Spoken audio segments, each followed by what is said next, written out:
The Paddy Power Half Hour on OTB Sports. Minimal contact in stadiums. That shouldn't stop the usual suspects from going down. Gamble responsibly. Gamblingcare.ie. Hang on, 1:30 on a Friday afternoon and all of OTB's social channels. Where else would you be but the Paddy Power Half Hour? It's Ger and Enda with you, as we are every week, trying to pick over the carcass of the weekend's Premier League fixtures. Every single one of them, every Friday afternoon at 1:30, telling you which one to watch, which one to avoid, which one that you might safely make a minor investment on. Remember to bet responsibly. Joining us this week, the pointy-headed stats compiler from Paddy Power is Jason Murphy. Jason, how are you? Yeah, very good. Enjoying the weather, Ger. Did you trim the beard? Are we at like mid kind of, you're like ready to re-emerge, being forced to go into the office? Like, it seems like it's a little less bushy now than it was, say, a month ago. Yeah, we're just holding on. I don't want to go do a DIY on it. Hopefully hairdressers get back soon and we all get back to a bit more normal life soon. And yeah, that's holding on.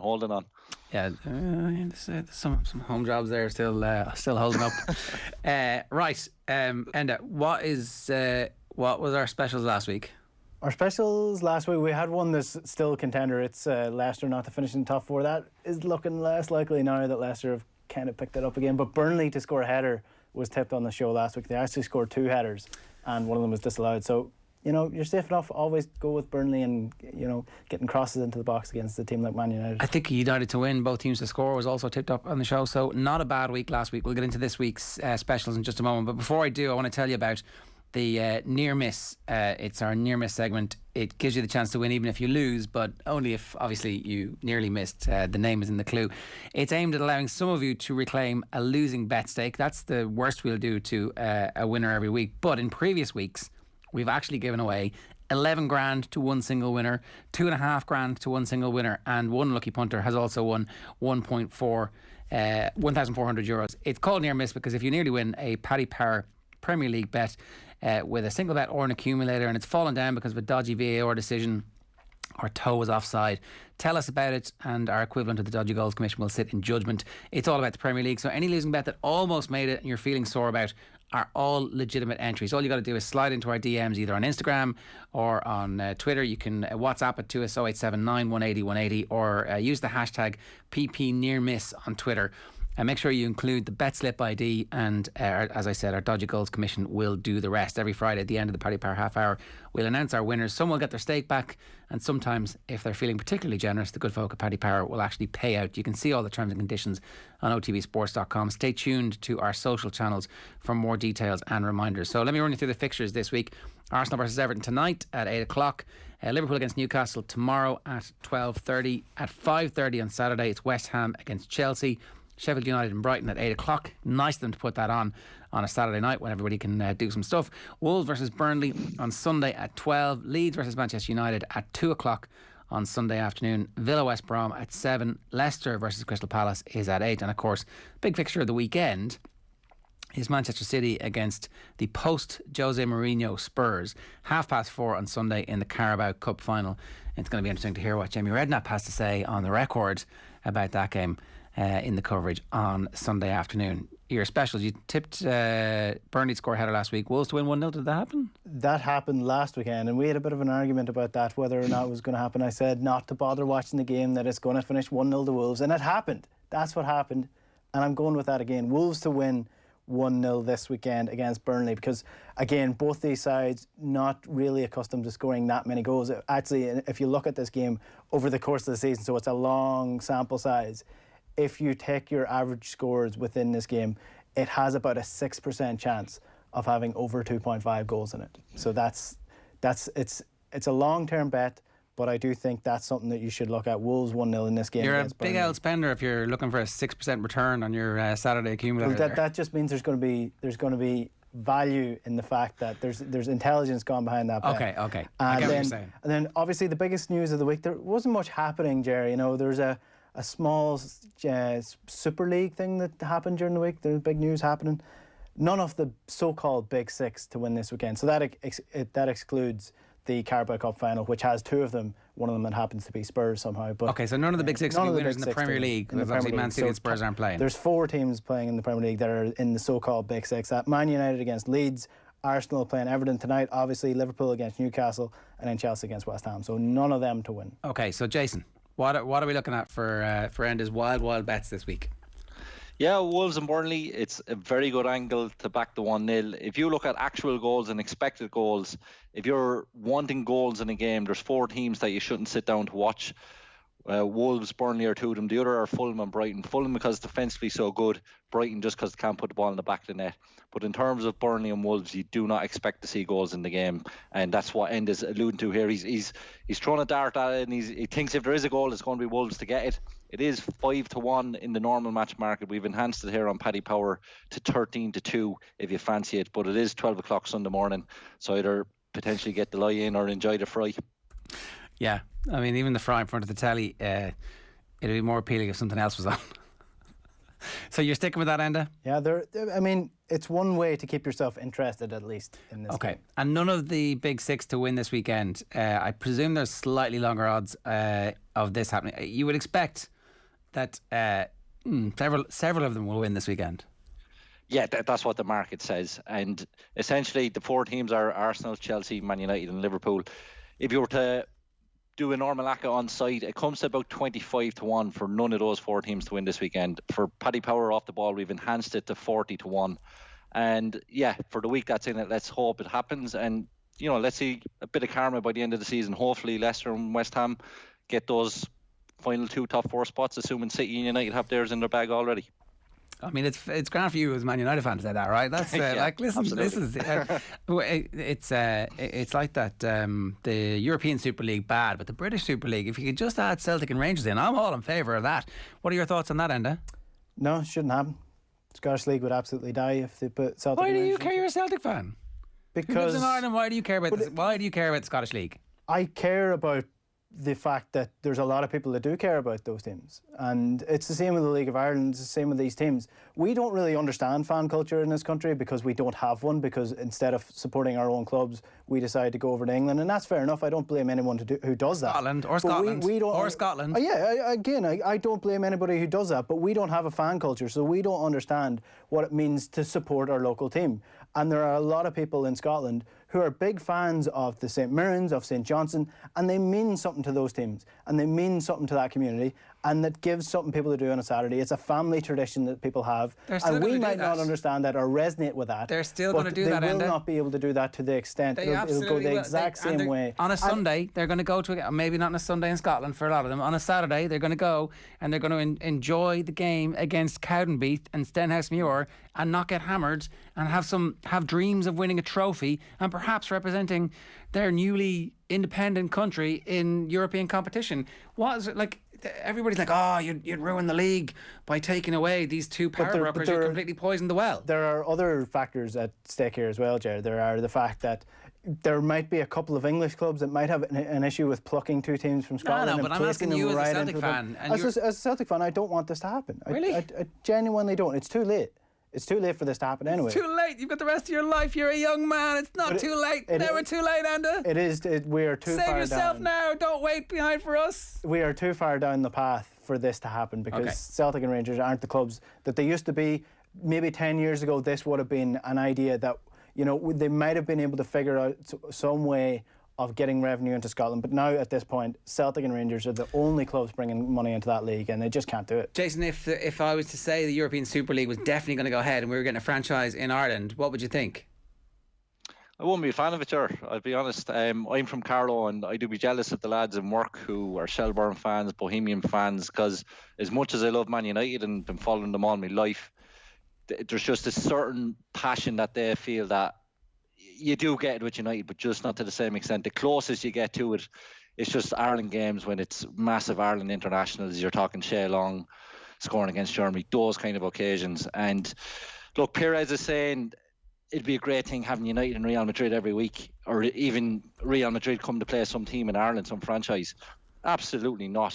Federer and Nadal works because when it happens, it's a Wimbledon final. It's a massive occasion. Federer and Nadal playing every week, the novelty goes off, but the interest goes out of it. They don't play every week. I think that's it's like, you're right, it won't be those 2 every week because there's like enough games for them. They'll play twice a season guaranteed. That's all, actually. But here's the thing, Jerry. No. I'm going to use a wrestling sort of comparison here because I was watching kill his mic there, I was watching the 30 for 30 on Ric Flair last night. Okay. And obviously the big franchise, the two big powerhouses then in the early 90s was Ric Flair, Hulk Hogan. And they were building up for WrestleMania. Hulk Hogan was finally going to fight Ric Flair. And it didn't happen. Ric Flair fought Hulk Hogan several times. And nobody really cares. All people care about is the fact that they never fought each other at WrestleMania. And people will say they want to see Real Madrid against Barcelona, Real Madrid against Man United all the time. But what does it matter if it's happening every single week, week in, It's week going to out? happen twice a season. Anyways, it's obviously never going to happen now. Right, let's move on. That was a mild distraction given the week that was in it. But I have a little microcosm about some of the debates that might be happening. Just one small thing on that, Ger. Yeah. What we could have seen is John O'Shea nutmegging Figo maybe 3 or 4 times a season if it had been brought in at the time, just for the anniversary. That's in it. Happy days, 10 years ago. No, 18 years ago, is it? 18 now, yeah. 18, old enough to buy a pint was how I saw it referenced on Twitter a little bit earlier on. Okay, so 0879 180 180 is the WhatsApp number if you want to get in touch with us. Let's get into these games here. Reminder, you can get involved on our Instagram polls. Follow us at Off The Ball on Instagram. Votes will count up until 10 a.m. on Friday morning. So Arsenal versus Everton tonight at 8 o'clock. 39% believe that Arsenal are going to win this game, which means that people still have faith in what's going on at Everton at the moment. I don't know. I think this one has quite a boring draw written all over it, as both of these teams seem to me to be just a little bit rudderless at the moment. Yeah, well, 9th place Arsenal are still part of the Big Six apparently, but I think it's interesting that people think that Everton are going to win this game because obviously Everton are the team that are a bit in better form. But one thing I do want to touch on is, and last week it was against Spurs, Everton have always come up against issues this season that I've watched them when they played 3-5-2 because they started Iwobi on the wing instead of starting Seamus Coleman. Against Spurs last week, they switched from the 3-5-2 straight into the 4-4-2. Seamus Coleman comes in. What happens? First cross, Seamus Coleman puts into the box, they score. And Everton were much better for the rest of the game. So I think that's going to be a key factor in this. What way do Everton set up and also what way do Arsenal set up? Because obviously they've got the Europa League semi-final coming up next weekend, or next Thursday rather. So I think this is one of the games that instead of putting a bet on wait until you see the starting lineups, if Everton are playing 4-4-2, I would advise going on Everton. But if they're going with a 3-5-2, I'd go with Arsenal to score first and maybe Everton to draw. Jason? So, yeah, good analysis, good insight there. And the match price is Arsenal leaving money to draw 12-5 and Everton 11-4, and I'd side with the public opinion there, and there's value in that Everton price. If you look at the last 5 games, Everton actually have had a bit of a bad run. They've only picked up 3 points from 5 games. They're 6 points off fourth. Even if they had won one of those games, the table looks a little bit better for them. But with Arsenal's focus, I think now going on the Europa League, Everton, excellent away record. They're scoring 80% of games away from home, the 4th best away record in the league. Arsenal missing a few bodies, one eye on Europa League. Everton at 11-4 is going to be very popular, and I wouldn't put anyone off it. Okay, that is interesting. And we obviously teams named an hour before kickoff, so if you're getting involved in that, then do hang on for that. Let's move on to the Liverpool game. So next up is Liverpool against Newcastle. 84% if you think, Liverpool against Burnley. 84 if you think Liverpool are going to. It is Newcastle. Sorry, Liverpool against Newcastle. I really expected Liverpool to kick on after the European performance. Granted, they didn't win the second leg, but I thought the quality of the performance was good enough that it was a harbinger of what's to come. But it turned out not to be the case, and they couldn't carry that form through. Granted, Leeds are not a pushover and did end up getting a result, but I just can't see at this point now, given everything that's gone on. You know, Jordan Henderson was kind of a key figure in rallying in the back room. Everybody, Milner came out early, but Klopp looked a little bit unhappy with what was going on. He got thrown under the bus by John W. Henry. John W. Henry makes a point of apologising to him. It's like what looked like a perfect scenario at the end of the last league season.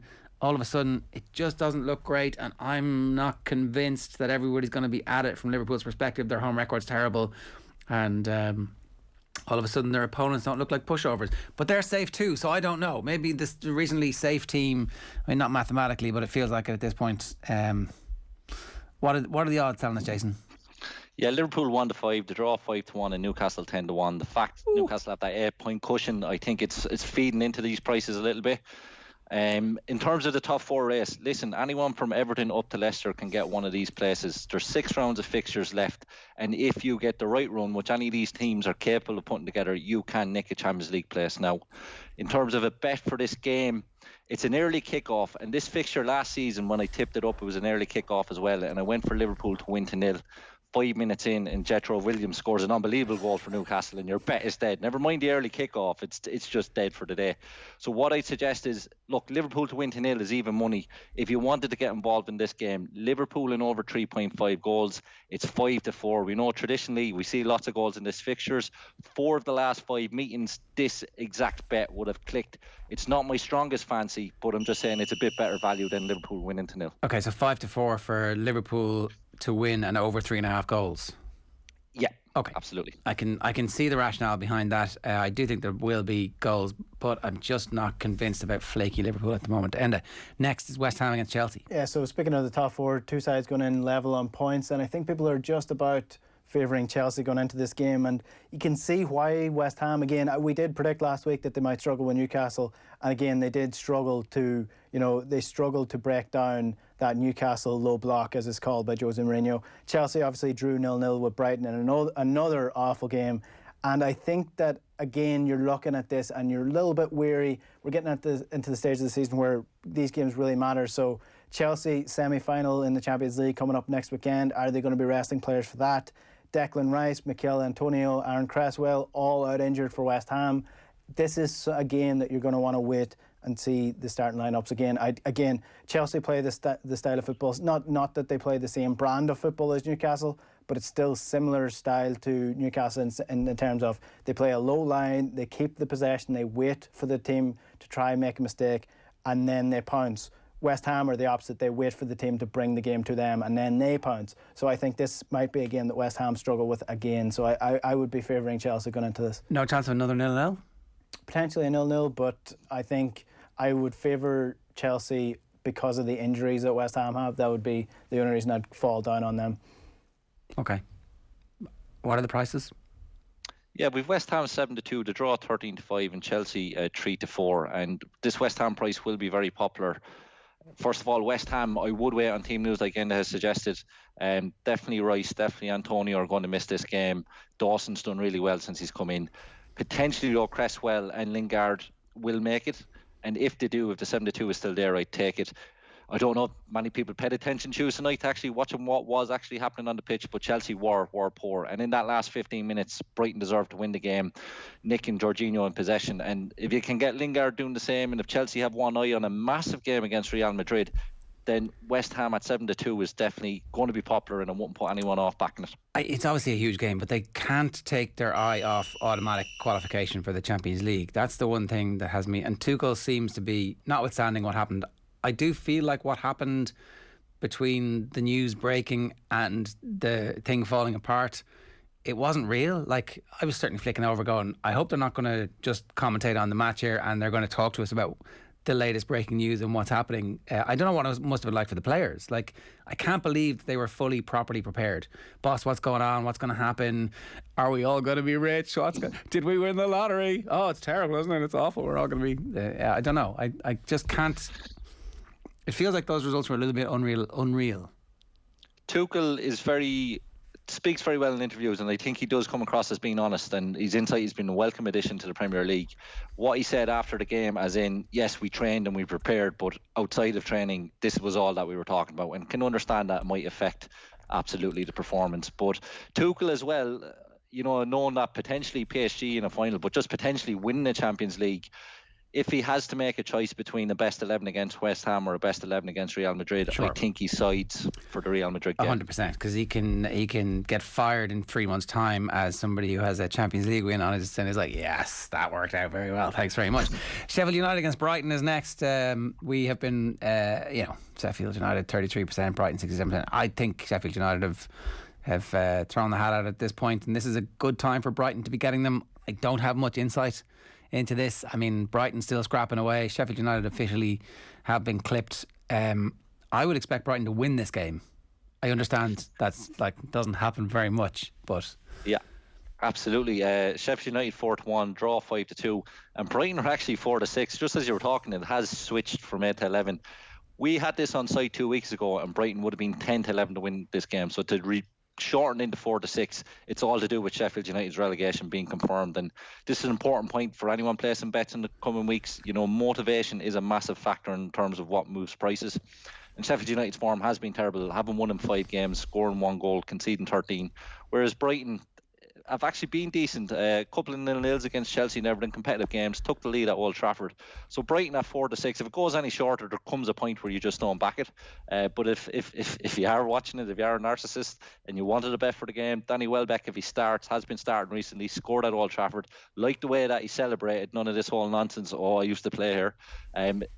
Looking at the prices, Neil Maupay be 7-2. You can get Danny Welbeck at 9-2, and if you use your XG, Danny Welbeck gets just as good quality chances as Neil Maupay, even allowing for penalties in a 90-minute period. So Welbeck, if he's on the pitch with Maupay, Welbeck at the bigger price at 9-2 would be the bet for this game. Okay, and maybe it could be in some of your accumulators as well, although odds on away from home, you always have to be squeamish about that. Next is Wolves against Burnley on Sunday. The game's slightly better on Sunday. Yeah, the 12 p.m. on Sunday, Wolves against Burnley. This is one of the games that's actually on BBC, so that's going to be free to air for people. One thing, I was just looking at the ITV schedule. If you prefer to watch the Real Housewives of Beverly Hills, that's on at 12:30 on Sunday morning as well, or Catchphrase Celebrity Special. That's on ITV2 if you want to catch that instead of watching BBC and watching Wolves against Burnley, because this is going to be a 1-0 to Burnley. As I said, we have a special on the site for this 1-0 Wolves against Burnley. It's going to happen. 1-0 to Wolves, yeah. 1-0 to Wolves. That's all I have to say. Jason, what are the odds then? Yeah. Wolves 21-20, draw 11-5, and Burnley 11-4. And potentially we've covered enough of this game already. What I will say is, if you have to do a trade-off against the Housewives, there is a cracking game at 2 o'clock, so I don't mind giving up the remote at 12 as long as I have it back at 2. But essentially, Burnley, in all seriousness, job isn't quite finished yet. The fact West Brom got bet last night does take the pressure off a bit, but Burnley still a small bit of a job to do, but fully expect them to do it at some stage, possibly against Wolves. Okay, Leeds against Manchester United is that 2 o'clock kickoff that you were talking about there, and the situation with that game in terms of our Instagram audience will tell you in a second, but you can, I'm absolutely certain it's more Manchester United than Leeds, so it is, yeah, 64% Manchester United, 36% Leeds in that. Obviously Leeds' form has been good. The predicted end of season taper, we had the BBC Leeds dude on last night saying that's not actually true. It's Phil Kay? Adam Pope. Adam Pope was on talking about that, and he was like, actually, you know what, it's not really true. It has become a bit of a cliche about Leeds and the Bielsa team and all the stories that we've heard about his very harsh physical training and the impact this has in the second part of the season. Not true just yet. Manchester United also, the form has been interesting. There's been parts of games where they've been not great, and then there's been parts of games where they've been absolutely irresistible. So I'm still of the belief that things are working out for Solskjaer. He is showing significant improvements, and it's these games. It's a game like this away at Leeds on a Sunday afternoon when everybody's watching that we're going to know the truth about this. I think that Manchester United are going to get this done. I think the fact that Greenwood's back in form, I think the fact that Pogba's back in form, Cavani as well is really adding something with Rashford being sort of not fully fit again. He was limping again against Burnley last week, and I just don't think Marcus Rashford has been fully fit for the guts of a year. So I think he needs a rest. And I suppose I would have been in the same position as that with this Leeds against United last time they played, and then obviously United went out and blew them out of the water. So I think Leeds set up in such a manner that they're perfectly suited for Man United to score goals against them. I do think that'll happen again. Jason, what are the odds? Yeah, so we've Leeds 14-5, to draw 3-1, and United 3-4. Essentially, when you're pricing up a game, you look at what the ratings say, and I thought initially that United price was a bit short, and you look into it a bit further. In terms of conditioning that you're talking about, this is the first time this season that United have had a rest of 7 days. The best they've had is either international breaks, which don't count, or maybe 5 days. So the fact of a 7-day rest coming into this game for the first time this season is massive against the one team you'd want to be fresh against. So I factor that into my price. Then as Enda alludes to, what we've seen previously at Old Trafford, tactically United were spot on against Leeds. The way that Leeds pushed up man-to-man, United were able to find McTominay, Fernandes, oceans of space in the midfield. Possibly Calvin Phillips wasn't 100%, he was taken off at half-time in that game. But based on what we've seen in that game, based on how fresh United are, I can understand that United price. And just want to call this out, Daniel James, anytime goal scorer, I think is the best bet for this game. It's 3-1. If you look since 18th of February, the 14 games he's been available for Man United, he's actually started 8 of them, whereas the previous 14 games he's only started 2. So he's starting to come back into the fold. In those 8 games that he started, he's actually scored 2 goals for United, and he actually scored for Wales recently also. And when he scores those 3 goals, they come late in the second half. So United have a Europa League games coming up. I think Ole Gunnar Solskjaer starts Daniel James in this game. You get value of your 90-minute bet. And in the second half, when he scores, when Leeds are tired, that's when you'll really potentially get the value.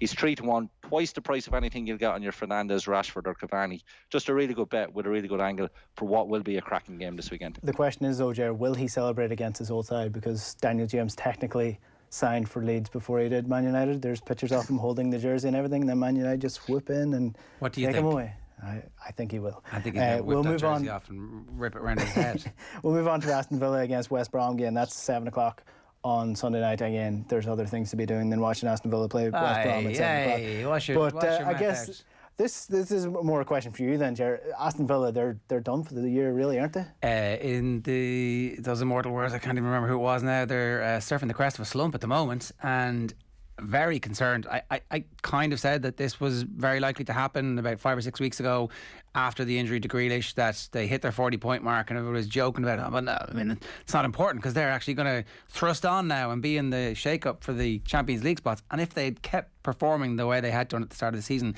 that might have been possible. However, Grealish is like the second most creative footballer in the league this season in terms of chances created. That's even with the injuries that he's had. That's not just on a per game basis. So they're not a one-man team. They're a decent team. I thought that in the first 10 minutes against City the other night, they could have scored twice, and it would have been interesting to see if they blew an entire 2-goal lead. I don't think they would have, but City were clearly the better team. I'm not for a second suggesting they're not, but the chances fell in those first 10 minutes, and they just weren't quite confident enough, even after McGinn's opener. So I think that West Brom will probably win this game. I don't think West Brom are completely done. They were always going to have a bit of a wobble, and I think West Brom are going to get back into the scrap, and they're going to get 3 points here, I think. Yeah, I do fancy them. Jason, what are the odds? Yeah, Aston Villa 17-20, to draw 5-2, and West Brom 3-1. And there's a lot of factors, a lot of uncertainty in how you would price this game that kind of puts me off it. First of all, it's a derby, so in a normal derby, in a normal season, it's a leveler. So Aston Villa considered the better team, but it would actually shorten up the prices closer together. But the fact that there's no fans, the fact that Aston Villa are no longer motivated, I think, to potentially play for anything, especially with not Grealish to drive them, the Aston Villa price starts to drift. But you wonder then West Brom, how they're going to react to that bad result against Leicester last night. And also, big factor here, I'm saying Aston Villa not motivated, but the fact that this could potentially put West Brom down has to be a big factor for the players as well. So there's a lot of ways to kind of measure this up, and I'm just not confident to get involved. When you're uncertain, you don't need to have a bet. Mm-hmm.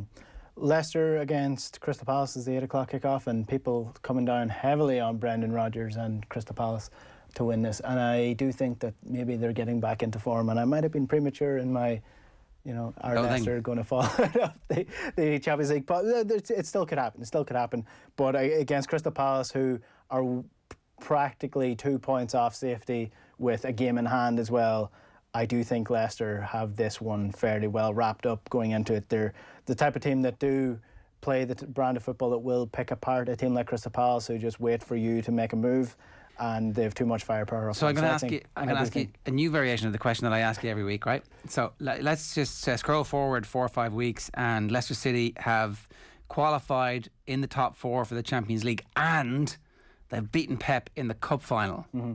And West Ham have not qualified for even the Europa League. Yeah. Who's the manager of the year? Pep Guardiola, isn't it? No, it's not. Nah, it's Brendan Rodgers. But Brendan Rodgers won't be in charge of Leicester if that's the case. He'll be in charge of Spurs. I don't know. I think Spurs are going German. That's my take on that. But we didn't even ask about what the market is like for that one. So that's Leicester City against Crystal Palace. Sorry, I should have mentioned when I was doing Leeds against Manchester United at the 2 o'clock game on Sunday. It is, of course, live on Off the Ball on News Talk. Stephen Doyle and Brian Kerr on commentary duty for that one. So if you don't get control of the remote control, then don't worry, we have you covered. Leeds against Manchester United live from 2 o'clock on Off the Ball on News Talk on Sunday. Man City Spurs last. Yeah. Last but not least, Man City Spurs 4:30 on Sunday, the Carabao Cup final. Ryan Mason in charge of Spurs.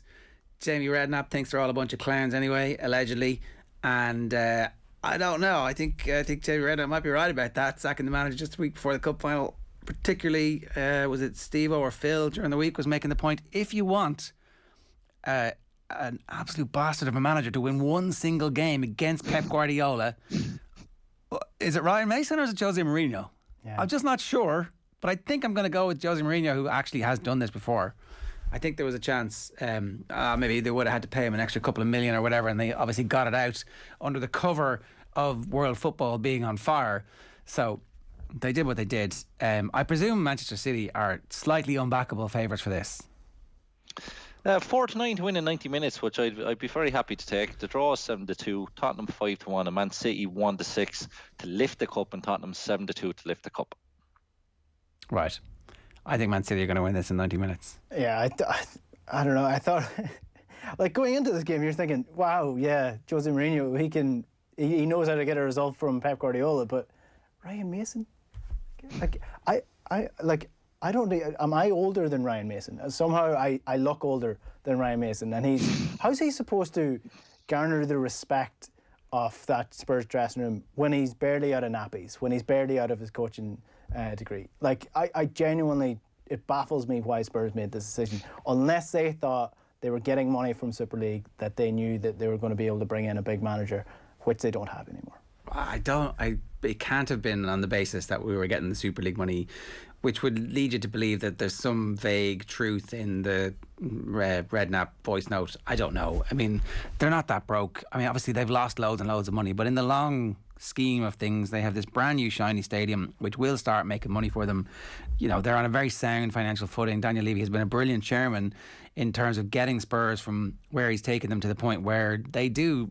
I think that Spurs realistically could happily say, yeah, we should be in a European Super League at this point. We're one of the biggest clubs in one of the biggest cities in the world.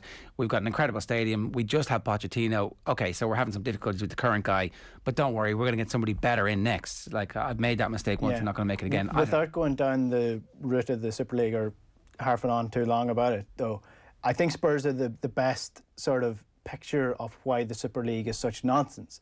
Because Spurs were not, 5 years ago, Spurs were not a super club. 5 years ago, Spurs were an Everton. They were where Arsenal are right now. They were where Leicester were. And yes, they have a billionaire owner ploughing money into them, and that's how they're getting up there. But the Super League prevents any other teams from doing that again. And that was one of the key points that I found a bit weird about it, is that, and the relegation stuff and all that there, any team in the Premier League right now, if the right owner comes in and gets the right manager in charge, can become a super club. And this was sort of blocking that from happening. I actually don't believe that to be the case, though. I'd say that they would have happily extended it to the point where eventually it was 32 teams. Yeah, like that's the nice number.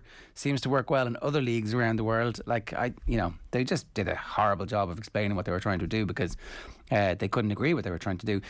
It's time for us to give some money away in the near miss this week, Jason. What have we got? Yeah, so we've had a couple of entries, and what we've decided to do, there's some entries we're not going to pay out on all, but we've given away a free bet, 20 quid free bet to 4 of the entries, and then the one main entry is kind of the best story of the week. We've had some massive payouts in recent weeks, like you said at the top of the show, really good stories. This one, it's not as big a payout. It's a little over €350, but it's a classic story. It was the Friday night last week. It was Everton against Spurs. It's a single bet builder for that game. He's picked 7 legs, or she, I'm not aware, but they've picked 7 legs. They put a fiver on it. It's a 66-1 shot. So they've gone over 2.5 goals, but one of those goals to be Everton in the first half. They said Harry Kane to score any time. Harry Kane to have 2 shots on target. Son to have 2 shots on target. Loads of little factors to build up their bet. And the one leg that let them down was for over 10.5 corners in the game. There was only 9 corners. And look, they got their value out of it in terms of the entertainment. Because I imagine, look, if they're a Spurs fan and Kane's limping off and he's taking his time coming off at the end of the game, they're aghast. But if they're a punter, they're like calling him, get off the pitch, will you? We want a few more corners. So that's what you get for your fiver. Bit of fun. And look, we're happy to pay out because it was a great entry and a good story. Okay, so €350 is what we're paying out on the Paddy Power near miss this week. You just use the hashtag PP near miss. Slide into our DMs on Instagram or on Twitter. Make sure you take a screen grab and include the bet ID, and all the terms and conditions are available for you on otbsports.com. The Paddy Power half hour is with you every Friday afternoon. Make sure you bet sensibly, never bet more than you can afford, and we will see you next Friday afternoon at 1:30. Cheers, folks. The Paddy Power half hour on OTB Sports. Minimal contact in stadiums. That shouldn't stop the usual suspects from going down. Gamble responsibly. Gamblingcare.ie.